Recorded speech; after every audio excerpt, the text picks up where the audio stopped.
दोस्तों, आज की कहानी एक ब्यूटीफुल लव स्टोरी है और मैं इसमें एक लड़के का किरदार निभा रही हूँ।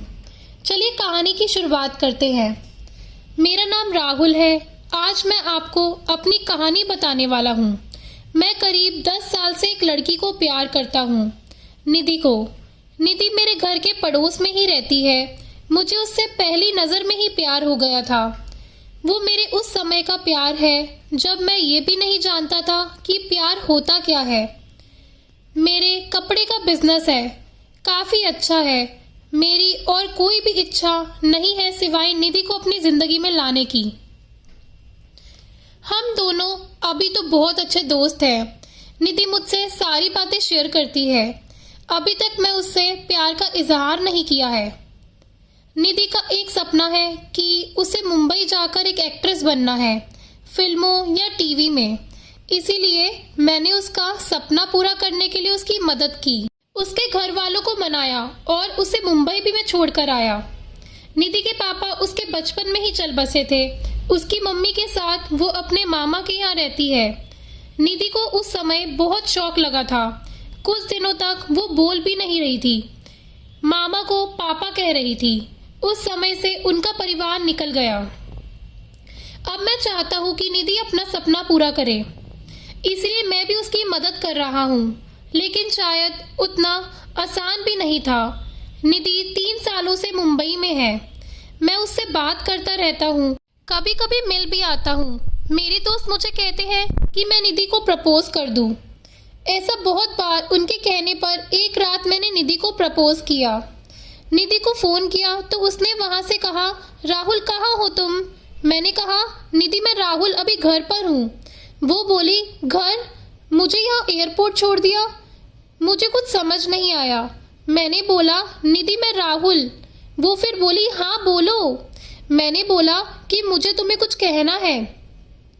ऐसा कहकर मैंने आई लव यू बोल दिया और मेरी खुशी का कोई ठिकाना नहीं रहा जब निधि ने भी I love you too Rahul बोला और बोली कि मैं आ रही हूँ सुबह तुम्हारे पास।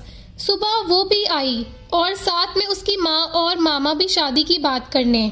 मेरे मम्मी पापा मानेंगे या नहीं इसका मुझे पता नहीं था, लेकिन उनके जाने के बाद मम्मी बोली कि 3 दिन में शादी है।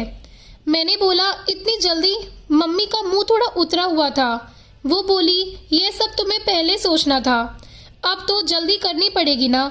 मुझे घर वालों का रिएक्शन समझ नहीं आ रहा था, लेकिन मैं इस बात से ज़्यादा खुश था कि मेरी शादी निधि से हो रही है।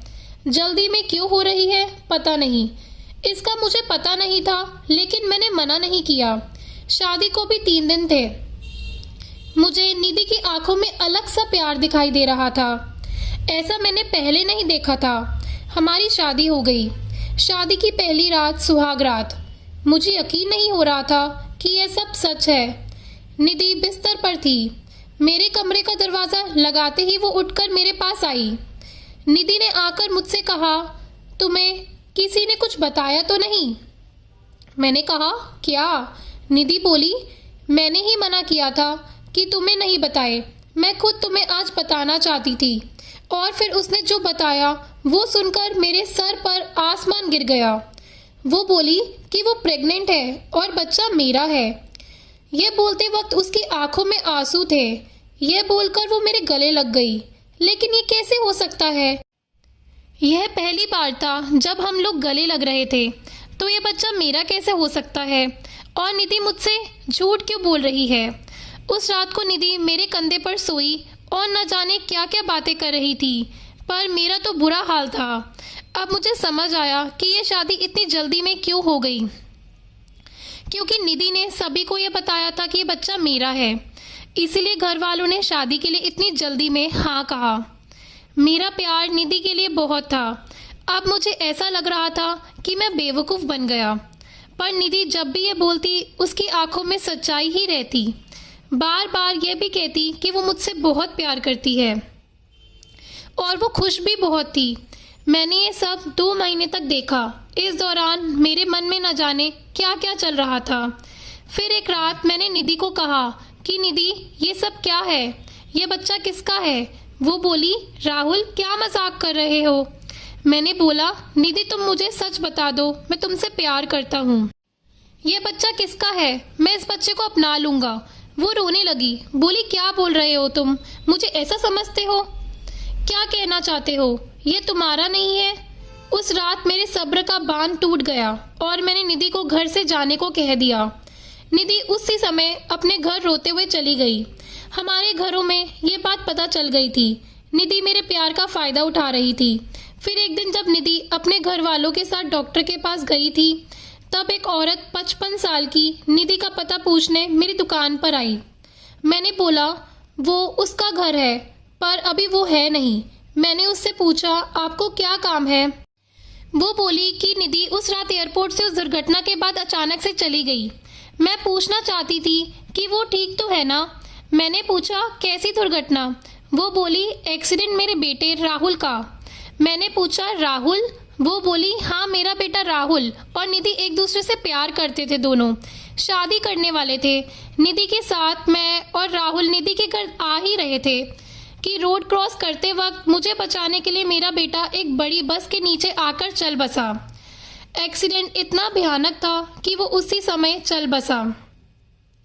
निधि वहां से चली गई। मैं ये देखने आई थी कि वो ठीक तो है ना। अब मुझे सब समझ आ गया था।